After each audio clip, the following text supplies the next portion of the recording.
Good morning, good afternoon, good evening, folks. Michael Zuber, one rental at a time. And yes, she is back, the one and only Morgan. How you doing, Morgan?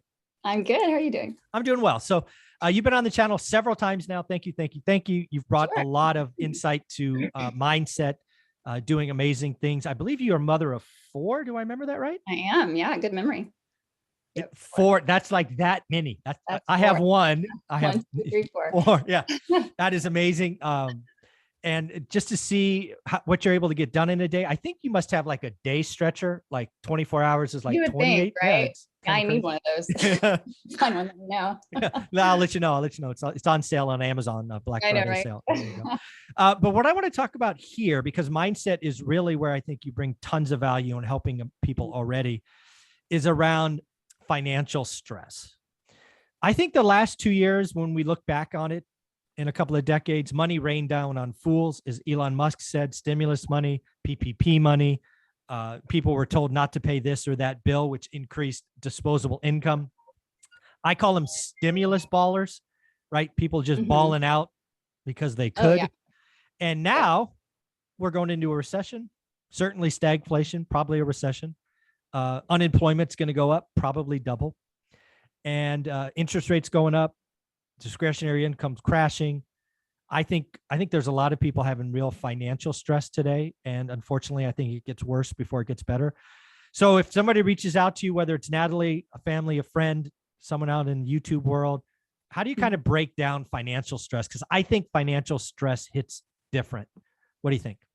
Yeah, no, it absolutely is. And I think it's more emotional. You know, people are very emotional about their money. And when people don't have like a good foundation of how to handle money and how to look at it in a healthy way and how to, you know, how to make their money work for them, I think that adds even more stress and more overwhelm to them emotionally. So I think I would start there. And I think it starts with the story that you tell yourself about your money.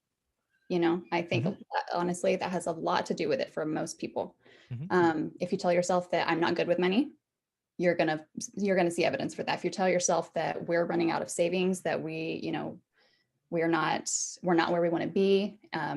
There's just not enough money in the world and we're suffering, you know, any kind of story like that, you're going to see evidence of that. And you're going to absolutely start manifesting things like that. And maybe you have for years and you don't realize that that's happening because your mindset around money is not healthy. And that's where you need to start first.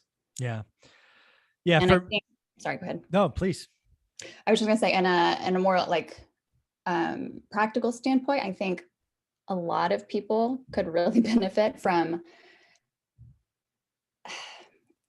looking at their savings differently. And what I mean by that is like, if you have, if you're a renter, for example, and you pay $1,500 a month and you're hoping to be able to buy your first house in the next year or two, but you're really stressed about money and you have this financial stress story in your head.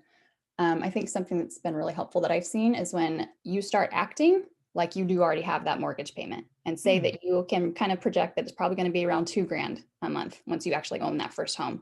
So start paying that and living from that space now. So you say so your rent is $1,500, but you're going to put that $500 extra that would equal $2,000 away.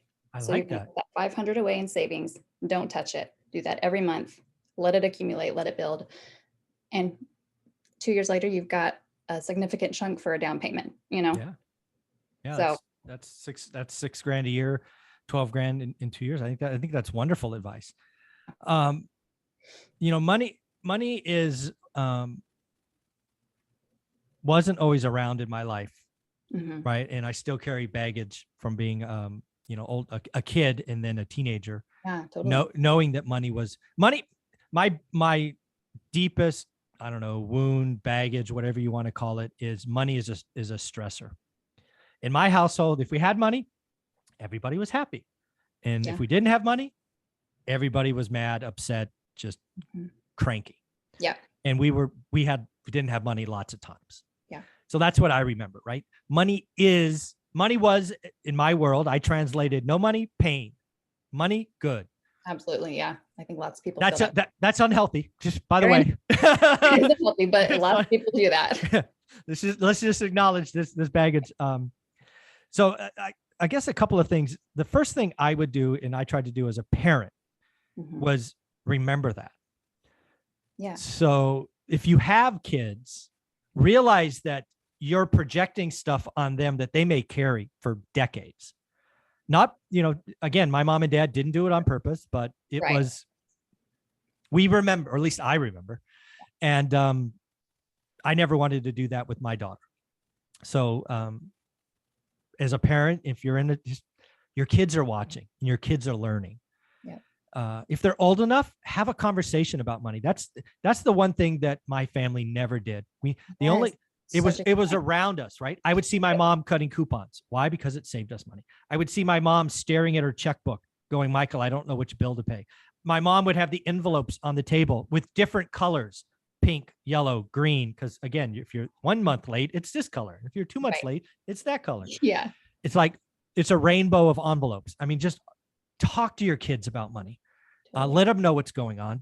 They're going to see it anyway. They sense what's going on, and realize that you have an opportunity to maybe make it a little better when they're adults. So that's the first piece of advice. Yes, I would absolutely agree with that.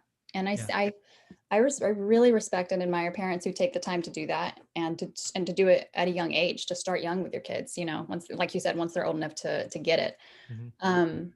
And to understand the value of a dollar and to understand the value of work and of earning that money and treating it well and making it work for you and growing it by investing, so many different conversations you can have with your kids. Like the other day, there was a 6-year-old girl and a 10-year-old boy going around door to door in our neighborhood, washing cars. And they were asking for $5 to wash your car. And I gladly paid them $5. And I was like, no, I paid them $6. There you go. A tip. You know what? This is really, this is awesome. I applaud your parents, whoever they are. Yeah. That's awesome. Yeah. So yeah, definitely have conversation with kids. It's an opportunity. The other thing is there's just so many, money is just that thing for me, right? The thing that I want people to realize is good times never last, bad times never last. So, appreciate that. And I don't know, what do you think about budgeting? Because that's a dirty word to some people. What do you think about a family budget? It's true. Yeah, I think it's important. I think it's important to know where your money is going. I think it's important as a husband and wife to be on the same page about that.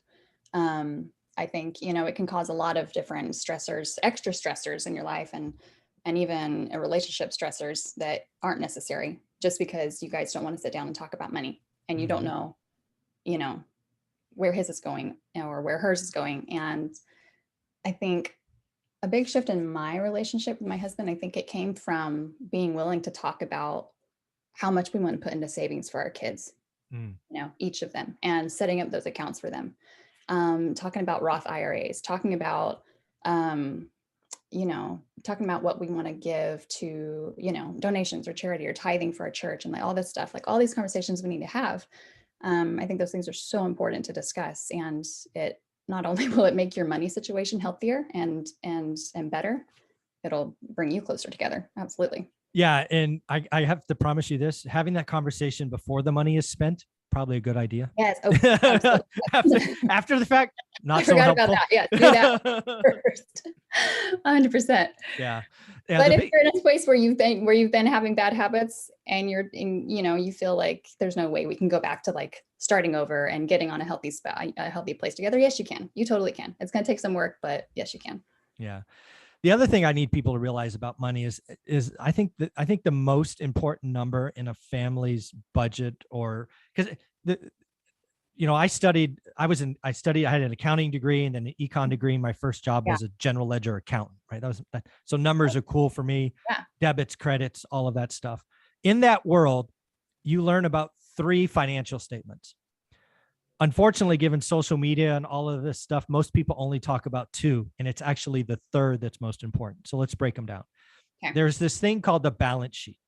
Mm-hmm. Most people in real estate just call it net worth. It's assets minus liabilities. Mm-hmm. People want to brag about their net worth. I have lived through environments where net worth can disappear in a heartbeat, right? Net worth to me means almost nothing. I only worry about my net worth one time a year when my banks ask for my financial statement. Other than that, it's irrelevant. Whether it's 0 or 100 million, net worth to me does not matter. Yeah. 2, The income statement. We live in a world in real estate that people love to flex on income, which is the top line of the income statement. As you know, and as Jason undoubtedly talks about all the time at corporate meetings, there's a whole set of expenses after the top line number, right? Yeah. Including marketing and salaries and overhead and private investors and this and that and this and that. And then there's a one number down at the bottom, right? The net, right? And for me, that's, kind of the disposable income or what you can save or whatever. Yeah. But the most important thing, certainly in a bear market or a recession, is actually the cash flow statement. And it's really weird. People don't get this. You can be worth 10 million bucks and go bankrupt if your cash flow is wrong. Oh, true. If you have all this debt out and it comes back at the wrong time, i.e. Dave Ramsey. Dave Ramsey, 9-figure net worth today. He went bankrupt with real estate. He had 5 million in assets, 4 million in debt. He was a millionaire in the 80s when it was cool to be a millionaire. Right. And he lost it all because his debt reset at the wrong time. Cash flow problem.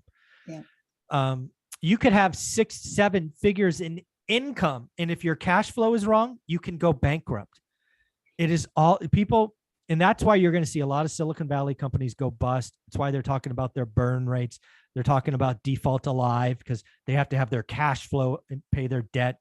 The world's going to be very different. So stop looking at net worth. Stop looking at your income. Understand what your disposable income is and how your cash flow is set up. Otherwise, you could go bankrupt because recessions can get everybody if you're leveraged wrong. Absolutely. And when do you see that happening in your opinion? Well, I think the next 2 years are going to be rough. I think we've had 2 years of money raining down on fools, and we're going to have 2 years of pain. There will be plenty of companies that go bankrupt. There will be plenty of investors that go bust.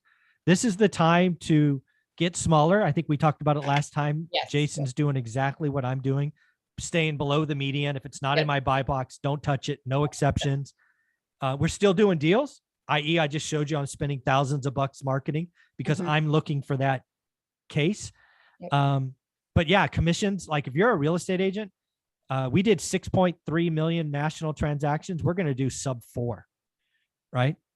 Do that math, right? So you have to be an investor. You have to have other streams of income. And again, good times never last. Bad times never last. We've just got to go through it. Recessions are natural. Bear markets are natural. And in fact, they're healthy. Forest fires happen. And then they get stronger. Exactly. And we will be stronger for it. So yeah, I think the next 2 years are going to be pretty rough. Yeah, no, I think you're absolutely right. And I think that there will be people that thrive, and those people that thrive will be the ones that learn how to pivot. Adjust. Yeah, they pivot. Yeah. They get smarter and actually, like you said, just hone in on what you're truly wanting to focus on. Yeah, no exceptions, get smaller. It's not time to gamble. Yeah. Exactly. Well, Morgan, if somebody wanted to buy something or perhaps look for some investment properties in Fresno, how do you want them to reach out? You can reach me at Morgan Kennington Realtor on Instagram or just Morgan Kennington on Facebook. Awesome. Thank you for your time. Thank you. Mm-hmm.